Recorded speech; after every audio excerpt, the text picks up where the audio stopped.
次我的灭魂印。豆子大人，发生什么事了？雪鹰去了什么地方？回豆主，雪鹰和摩西去了五国之地。 Setelah itu, Qin Chen mengayunkan pedangnya ke formasi pembatas di depannya. Saat ini kristal ajaib seukuran kepalan tangan dan selip batu giok itu langsung jatuh ke tangannya. Selebihnya ini ternyata adalah sebuah peta rinci reruntuhan istana ini. Beberapa tempat penting di dalam reruntuhan ini telah ditandai di dalam peta itu. Selain kolam ajaib, ada sebuah tanda emas di peta itu yang mungkin jauh lebih berharga dari tempat lainnya. Dengan adanya peta di benak Qin Chen, mereka berdua lebih mudah menemukan ruangan rahasia lainnya. Saat ini di sebuah ruangan, Qin Chen mendapatkan kotak segel seperti balok besi hitam seukuran telapak tangan. Di permukaan kotak segel ini terukir rune yang sangat kompleks. Setelah Qin Chen dan Wu Gongli berjalan selama setengah jam lagi, mereka mendengar raungan samar di depan mereka. Keduanya terus bergerak maju dan setelah beberapa saat, lorong di depan mereka melebar dan sebuah ruangan besar muncul di depan mereka. Saat ini ada banyak pejuang di dalamnya, setidaknya 200 orang. Sebagian besar mereka sedang menembak formasi pembatas di depannya. Saat ini, di antara orang-orang yang menyembah ini ada di Tianyi dan beberapa orang lainnya yang dikenal Wu Gongli. Wu Gongli berkata, Tuan Qin, orang-orang itu berasal dari 7 dinasti kelas atas. Tatapan Qin Chen hanya terfokus pada kolam hitam di depannya saat ini. Wu Gongli berkata lagi, Tuan Qin, apa yang harus kita lakukan sekarang? Qin Chen tersenyum, sosoknya sedikit bergetar dan klik, wajahnya tiba-tiba berubah. Meskipun perubahan ini tidak besar, orang yang tidak terbiasa dengannya tidak akan dapat mengenalinya sama sekali. Ini adalah teknik penyamaran yang dia kuasai di kehidupan sebelumnya. Qin Chen berkata, Kamu tetap di sini, jangan ikuti aku. Wu Gongli hanya terdiam melongo saksikan perubahan wajah Qin Chen. Begitu Qin Chen menyapu ke alun-alun, beberapa orang mengepungnya dan berteriak dengan dingin. Siapa kamu? Berhenti. Dari dinasti mana kamu berasal? Qin Chen berkata dengan sedikit gemetar. Bawahan ini adalah prajurit dari dinasti Dayong. Seorang Wuhuang setengah langkah dari mereka berkata, Dinasti Dayong, baiklah. Anda juga memenuhi syarat untuk memasuki kolam ajaib. Sekarang Anda dapat bergabung dengan saya untuk menyerang formasi di depan. Qin Chen menunduk dan berkata, Terima kasih senior. Wuhuang setengah langkah itu berkata ingat, jangan malas. Qin Chen tidak menjawab, dia langsung pergi mendekati di Tianyi dan Leng Yushuang dan mulai menyerang formasi. Qin Chen bertanya, kapan kalian berdua sampai di sini? Qin Chen. Di Tianyi dan Leng Yushuang terkejut, mereka melihat ke sekitar, tetapi mereka tidak menemukan keberadaan Qin Chen sama sekali.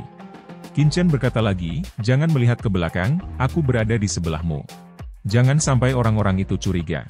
Keduanya terkejut, Qin Chen ini terlalu mengerikan menggunakan teknik transmisi suara tanpa ada jeda fluktuasi sama sekali, dan suara itu langsung terdengar di benar mereka. Mereka berkata, Sao Chen, kami berdua masuk ke area ini sehari yang lalu. Mengingat status Qin Chen sekarang, keduanya tidak lagi berani sombong. Qin Chen berkata, 1 hari yang lalu, mengapa kalian menerobos begitu cepat? Di Tianyi berkata, kami juga tidak mengerti, tempat ini sepertinya sangat cocok untuk berkultivasi. Qin Chen tiba-tiba terbangun. Di Tianyi dan Leng Yushuang adalah salah satu dari 12 teratas yang mendapat benih spiritual perak di tubuh mereka, yang mana zengki langit dan bumi di sini sangat mirip dengan Gunan Kapital. Setelah menyerang selama lebih dari 1 jam, formasi itu mulai retak dan akhirnya pecah. Sekelompok besar orang yang telah menyerang formasi bergegas mendekati kolam. Qin Chen juga telah datang ke di kolam ajaib itu. Tiba-tiba cahaya hitam melintas menembak seorang wujud tahap akhir. Tubuhnya segera jatuh ke tanah dan kepalanya terbang beberapa meter ke udara. Semua orang terkejut. Mereka melihat bahwa serangan itu berasal dari tiang jauh dinasti Dayong Heng Tianxiao. Seseorang di antara kerumunan berkata dengan marah. Heng Tianxiao, apa yang kamu lakukan? Heng Tianxiao tersenyum dingin dan berkata, tanpa izin dari kami tidak boleh ada yang masuk ke kolam ajaib ini. Seseorang dari kerumunan berkata, bukankah kalian mengatakan bahwa, selama kami ikut menyerang formasi, maka kami diizinkan memasuki kolam? Apakah kalian berbohong pada kami semua? Suara itu bergema di kerumunan, tetapi tidak diketahui dari mana asalnya. Heng Tianxiao berkata siapa itu, sombong. Apakah kamu siap untuk memberontak Tianzhou dari dinasti lain?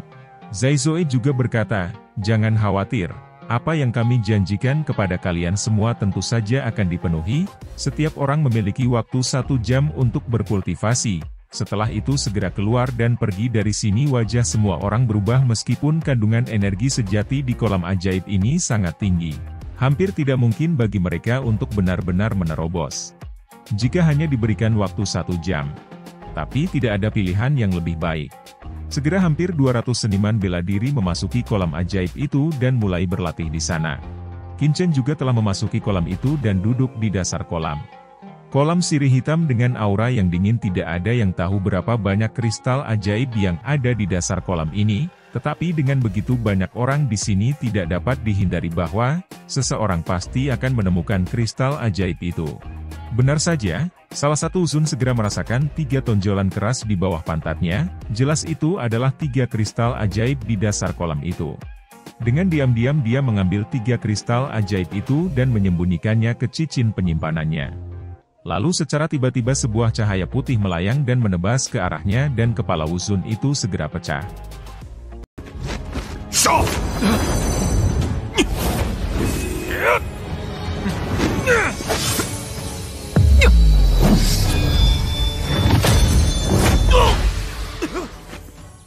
Oke teman-teman, jangan lupa like, komen dan subscribe channel versi novel, biar Mimin tetap semangat untuk mengupdate cerita selanjutnya.